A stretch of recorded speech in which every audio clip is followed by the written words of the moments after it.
3, 2, 1. From Rapid City, South Dakota, and the Hard Rocker Podcast Network, focusing on stories on and off the playing surface. This is the Hard Rocker Huddle. Welcome to the Hard Rocker Huddle. My name is Josh van Valkenburg-Gernert. Episode 27 today, and we're here with offensive coordinator of the South Dakota Mines football team, Ryan Gent. Thanks for joining us today.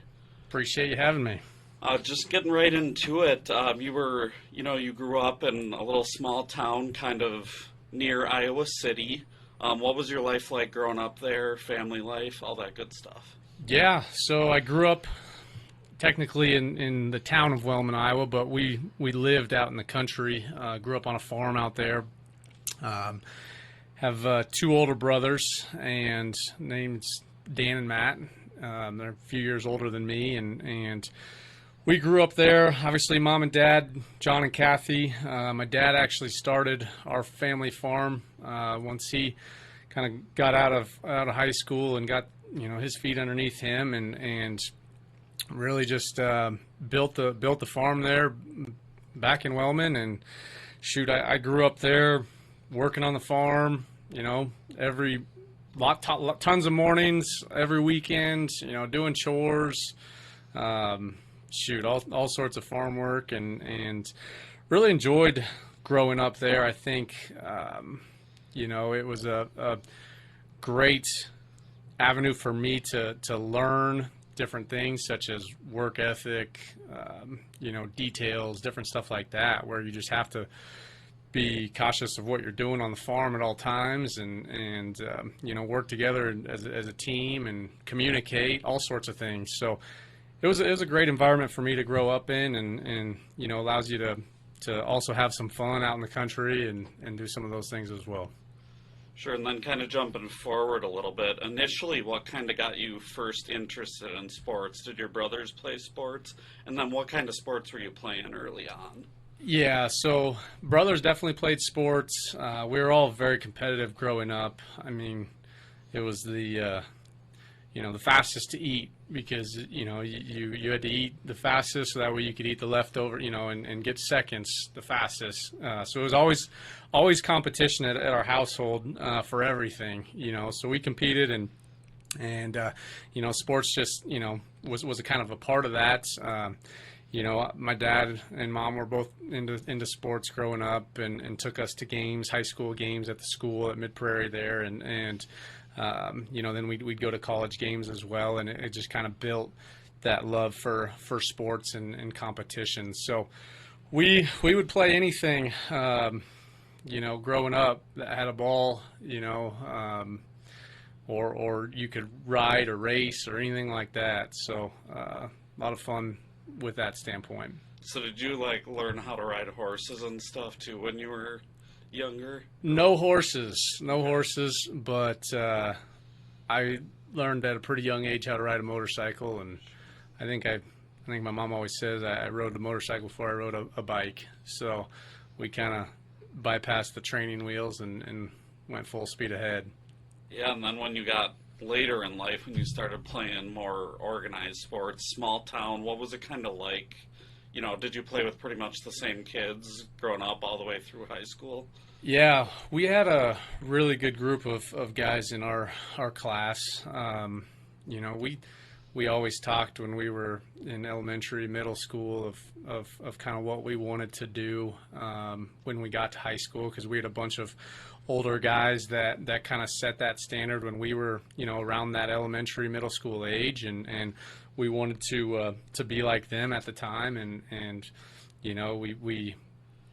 we really stuck together kind of throughout our whole school career, and that was a lot of fun, just playing sports with the same guys, and then getting to, live out that quote-unquote dream throughout high school was a lot of fun with those guys. Yeah, you played a few sports. You lettered in golf, basketball, football. What were some of those memories like, especially, playing basketball and golf as well? Yeah, basketball and golf, I wasn't huge into golf until high school. My ninth grade year, I don't know if I was so competitive that I would get frustrated and when I wasn't hitting a good shot, and then finally just went out freshman year when I could and had, really good coaches there.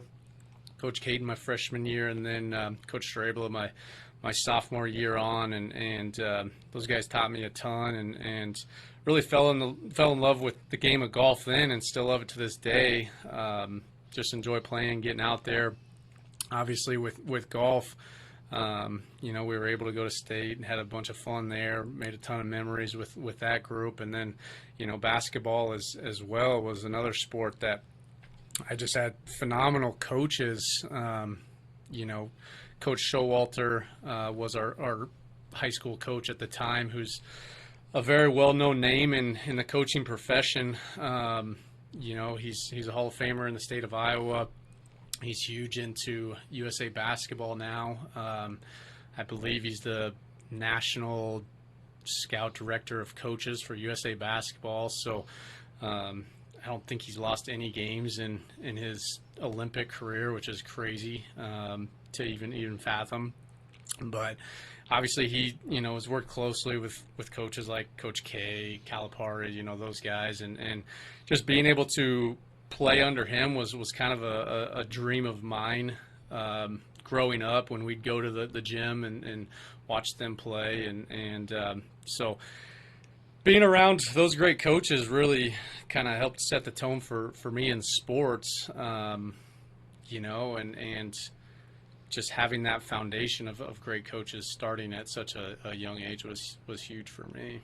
Yeah, and you obviously played football in high school as well. When did you kind of realize that, football was kind of the sport you wanted to pursue, or why football over basketball or golf? Yeah, football, I don't know. There was just something crazy about it. I first loved basketball growing up, played a bunch of AAU, and really, really enjoyed that, obviously, and still do. But football, there was just something different about playing under the lights with, your guys, your buddies, and taking all 11 people, obviously on each side of the ball, and making something happen each play. Everybody's got to be accountable to each other to have a bunch of success. And I think ultimately, while doing that, I really fell in love with that aspect of it. Yeah, and obviously you had some success your senior year. You made it to the state playoffs. You were an all-district selection.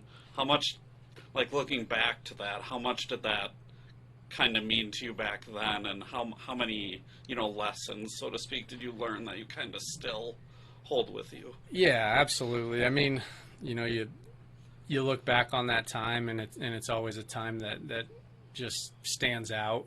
Again, great coaches with Coach Kavanaugh was our head coach, and Coach Bickford and Coach Murphy. Those guys were phenomenal coaches, again, for us, but and taught us so many lessons. There was that first game of that year, we played a really good team and ended up getting beat the first game. And, we had these high dreams, expectations, and we could have, crumbled right away, but shoot, we came back and didn't lose again until the last game, that we obviously lost in the, quarterfinals, I believe. But, just tons of lessons there. And again, memories that you never forget. I tell recruits all the time, just enjoy it, because it goes so fast, that senior year. And those memories will last a lifetime.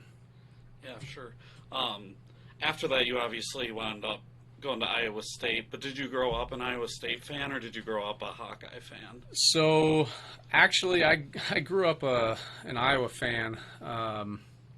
Being so close to Iowa City, 30 minutes away, everybody was pretty much an Iowa fan growing up, with a few exceptions of obviously relatives or different people, but grew up an Iowa fan. My mom actually went to the University of Iowa, so she graduated from there, and I think they had season tickets for 30-some years. And so, growing up, we'd go to Kinnick Stadium a bunch, and obviously that was fun, and still have a bunch of great memories from there. and then went to Iowa State, and you put in all that time and effort and work with the team there, and it kind of flips that switch, and you change allegiance, so to speak. Yeah, why did you decide to go to Iowa State? Were you not being recruited as hard as Iowa, or was it just a better fit? Yeah, more so probably for academics. They had what I was wanting to go into with engineering. I had a cousin that had gone up to school at Iowa State as an engineer. My older brother, Dan, went to Iowa State and studied ag studies there. So had some ties up there with some family. Couple cousins that went there as well, but so had the ties there. Really enjoyed the school. The campus was absolutely beautiful, and then just fell in love up there, and that's why I ended up going to school there. Sure, you nestle now. Are you rooting for Iowa State now, or are you still rooting for Iowa? How's that work, especially with your family being big Iowa fans? Yep, definitely sticking with the alma mater for sure. Iowa State, all the way. But it's fun to see them both be successful. As they've been over the past few years in football, which has been a lot of fun and good for the state of Iowa. Yeah, Matt Campbell has really done some amazing things over at Iowa State for sure.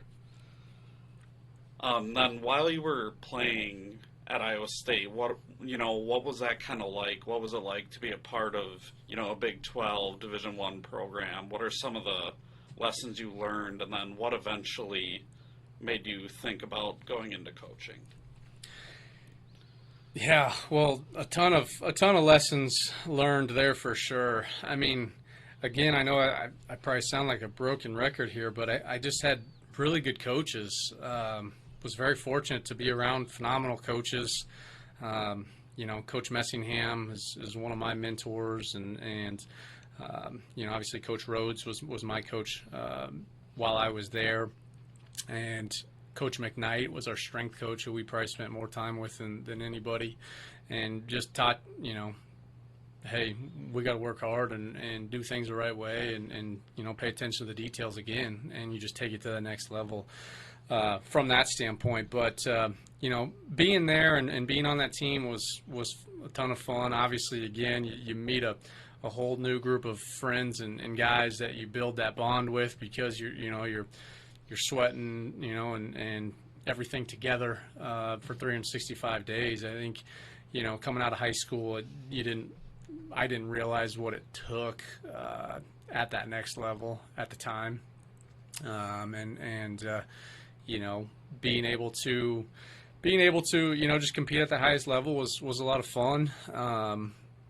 Obviously, going around the country and seeing some of the stadiums that you get to go to is also a lot of fun. But at the end of the day, I think the biggest thing I probably learned is hey, football is football wherever. Whether you're Division I, Division II, Division III, the field dimensions are the same.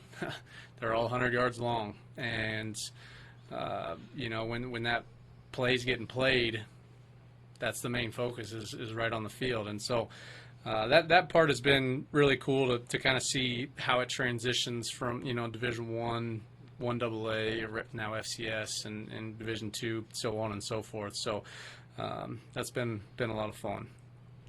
Yeah, and then you got into coaching right away. Northwest Missouri State. What kind of brought you there? Was that a connection you had? And why was Northwest Missouri State, I guess, the right fit? Yeah, so my last year at Iowa State, I was actually a student assistant there. So I was done playing in my last year there. So I worked, again, under some really good graduate assistants at the time there at Iowa State, and taught me a ton. And then I had a close friend who was with me at Iowa State who had been at Northwest, and then he had left for another job and kind of recommended me. And then I also had another tie with Coach Wright, who was the DC at the time, with Coach Schwartz, who was at Iowa State. They were friends and had known each other in the coaching profession for a long time. So I kind of had a connection there that got me in the door, and just kind of worked as hard as I could once I got down there, and obviously, the team was extremely successful. Yeah, your first year, the offensive line was your main. What was that kind of like? Obviously being a quarterback, it's a little easier to understand, like wide receivers, tight ends, but O-line, that must have been a pretty big transition. Yeah, that was. Coming out, you think you know a lot as a player, and you've had those great coaches, and you feel like you know a lot. Definitely got humbled that first year, jumping to offensive line and helping with that position as a graduate assistant. Coach Dorrell, the head coach, he was coaching them, and so I got to learn under him, which was awesome. And I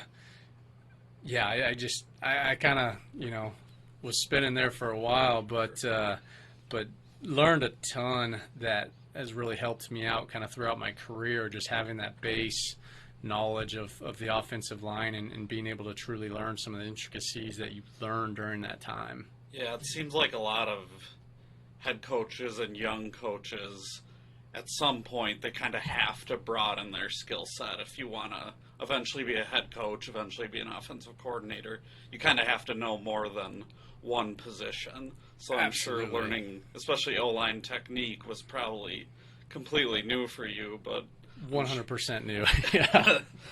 Yep. And then you spent a couple years at Northwest Missouri State as a GA. Eventually you were named an assistant coach. That was running backs and tight ends? Yep. So I was essentially a restricted earnings type position there, my third year there, and coaching the running backs and tight ends.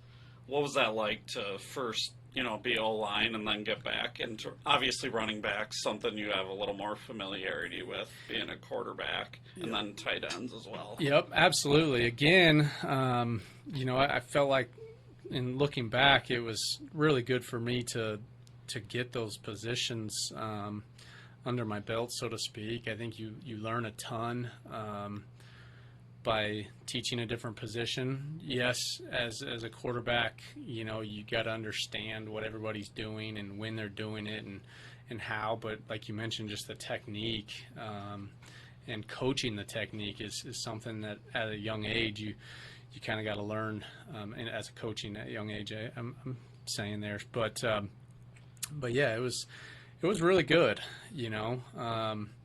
The thing there at Northwest is the guys are really good, meaning the players are good about, hey, they're going to take the initiative and they understand what it takes because they've been so successful that they know, hey, this is what we're going to do, this is what it takes, this is when we're going to do it, and let's go get it done. So just being around the great dudes there, I think, helped make that transition easy, if that makes sense. Yeah, and that's a really successful program historically.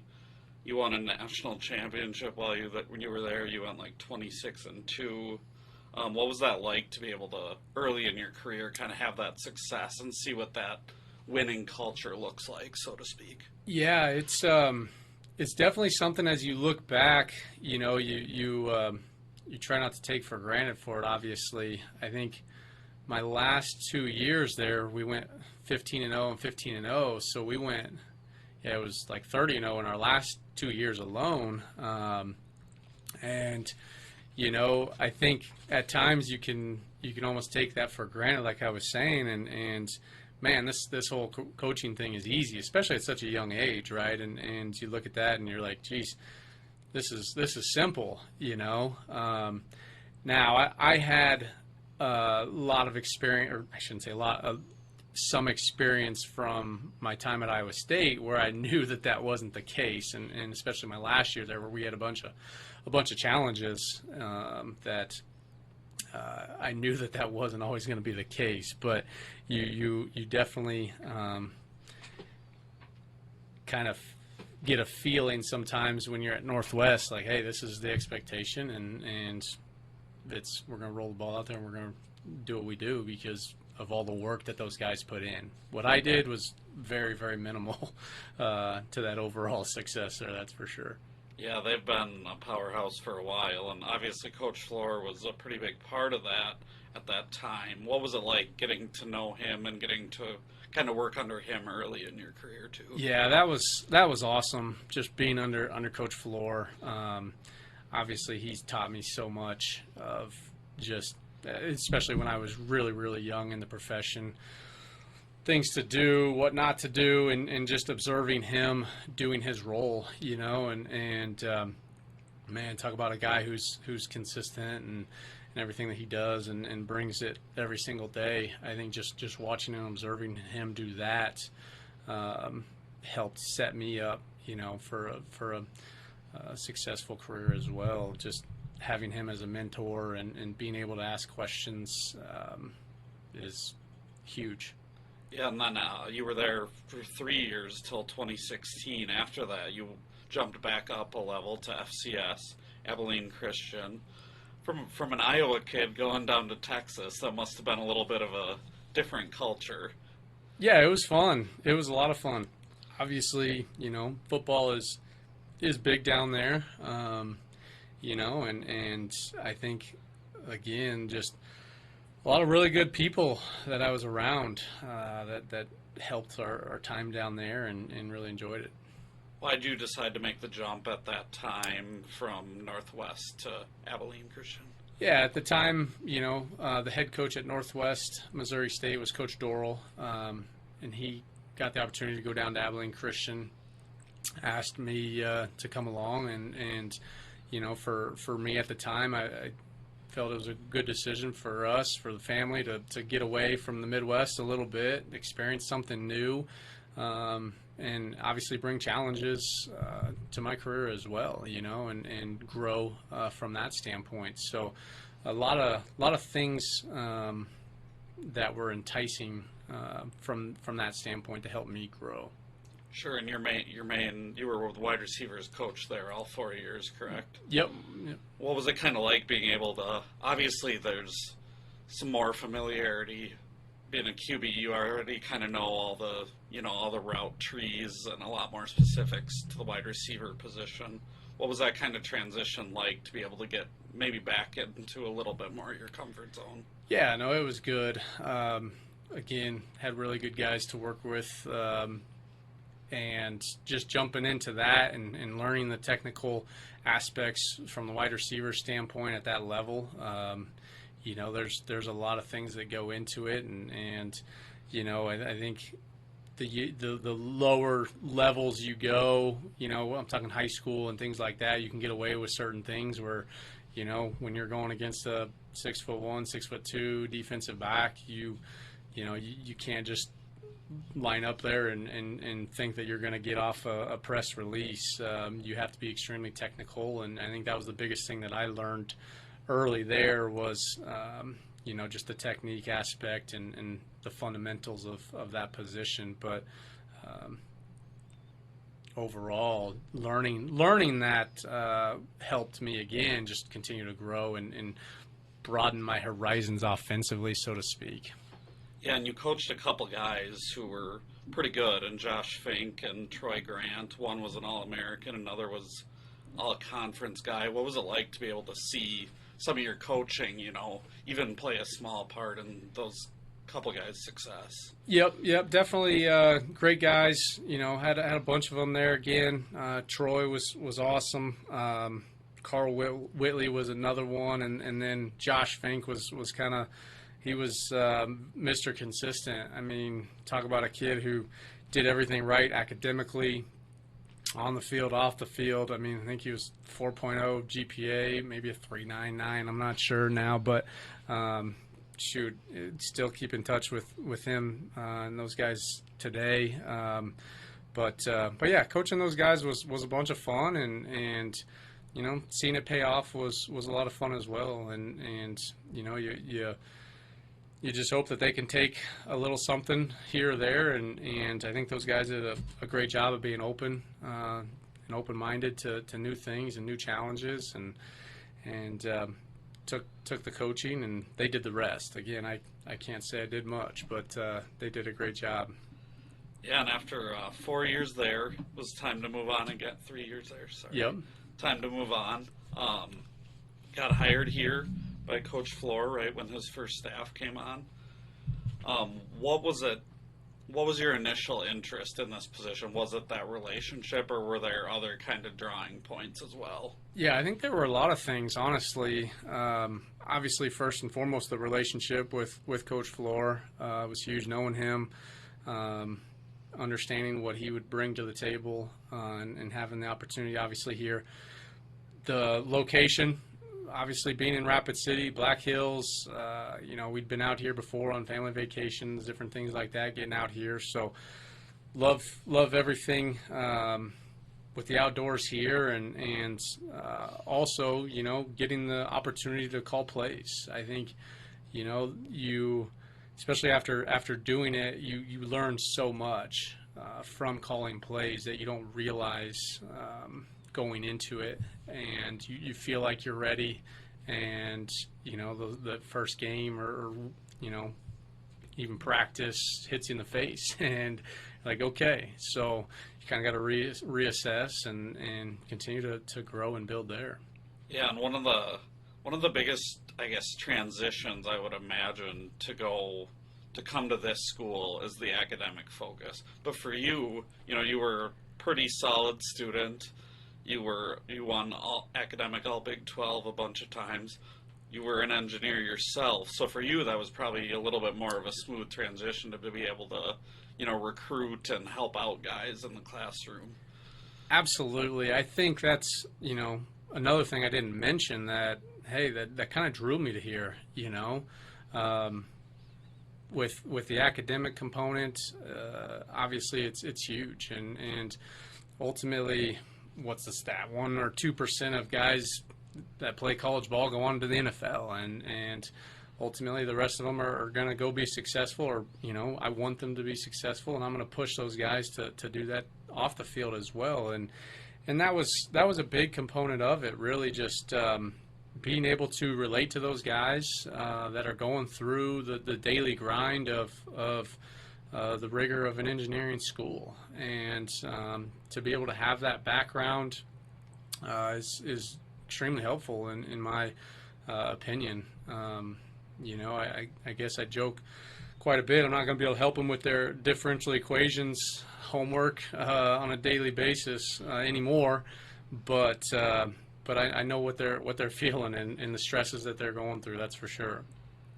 Yeah, and we kind of already talked a little bit about your relationship with Coach Flohr, but what was it, how, I guess, cool of a moment was it to be like, okay, I already coached with this guy early in my career, now he wants me back as, a primary play caller as the offensive coordinator? Yeah, just to have somebody believe in you and trust in you is huge, and ultimately, getting the chance to work with him again has been phenomenal.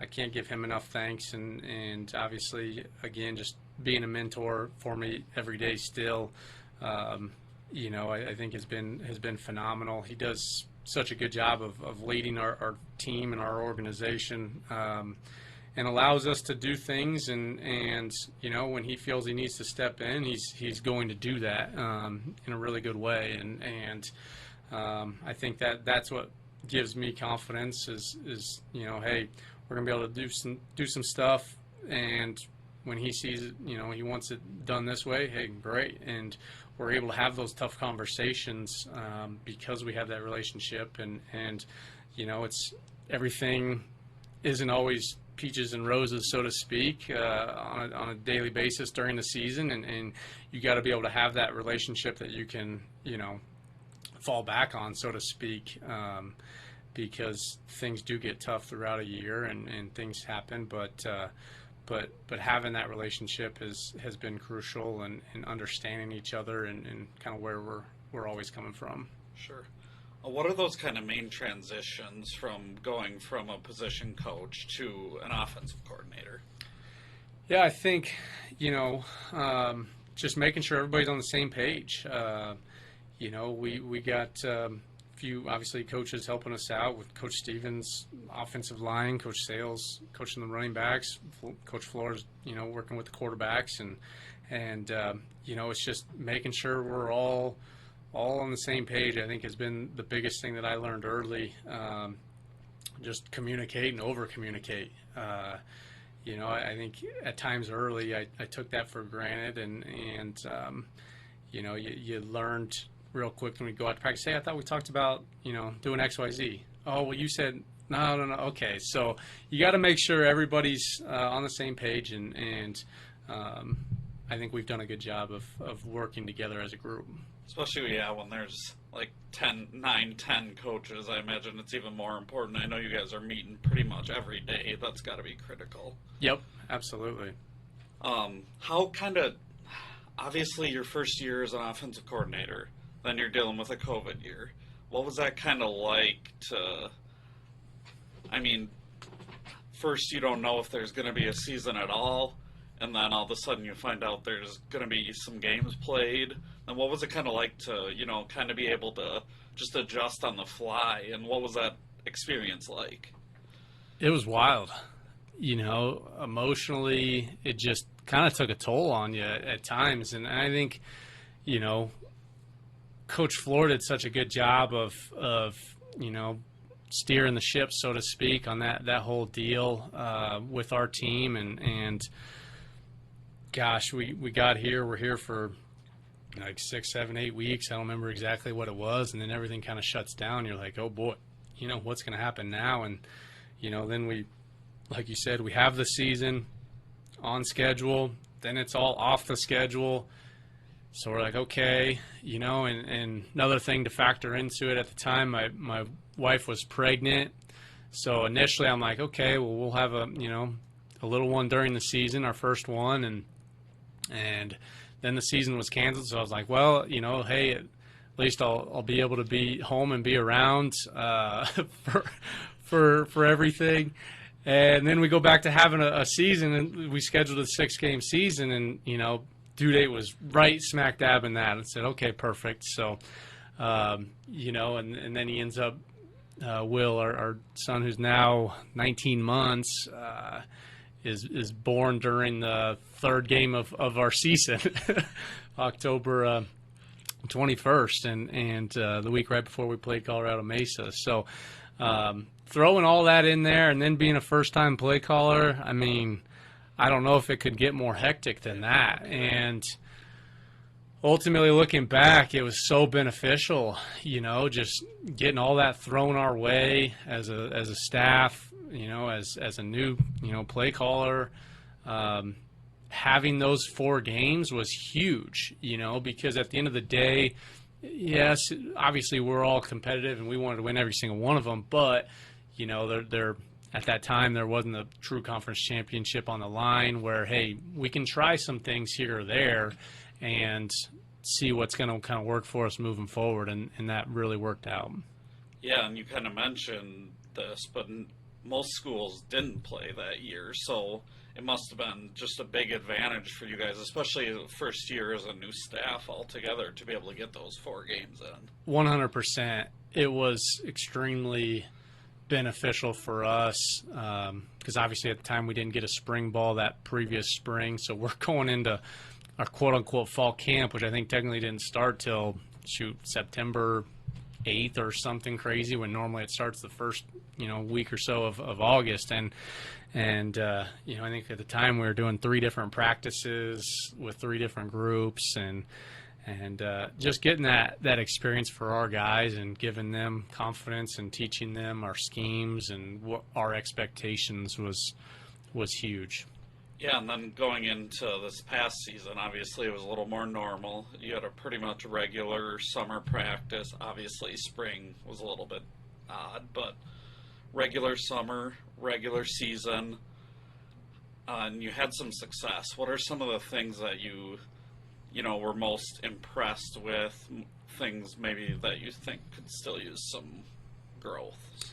Yeah, I think, from a success standpoint, really just how our guys bought into what we were doing, teaching and coaching them, and just allowing them to drive the bus. Obviously, as a play caller, the downside sometimes you always, you want to go back and look and see where, hey, maybe you could do better. And there's a lot of those, when I look back and look at it, hey, we need to do X, Y, Z, so to speak. And you continue to file that away and put that in the memory bank to be able to draw back on later. And just, again, continuous growth, really. Yeah, and then this past spring, was a regular spring again. How important is that to have that, going into the summer and fall? Yeah, it's huge. It really is huge. And we felt like we had some guys that really stepped up.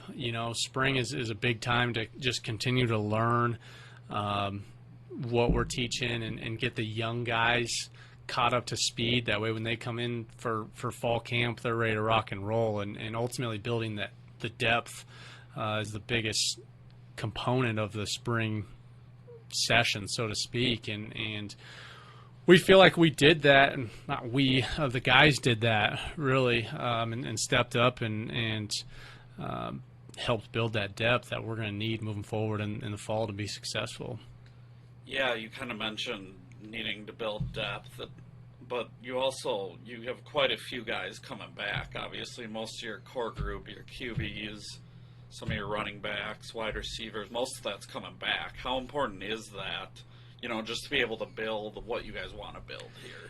Yeah, I think it's huge. Just the camaraderie between the group, their understanding of each other is huge, and they're doing so much on their own because we're not able to do anything with them during the summer months here, that they're kind of setting a new standard, so to speak, and which has been really fun to hear about, and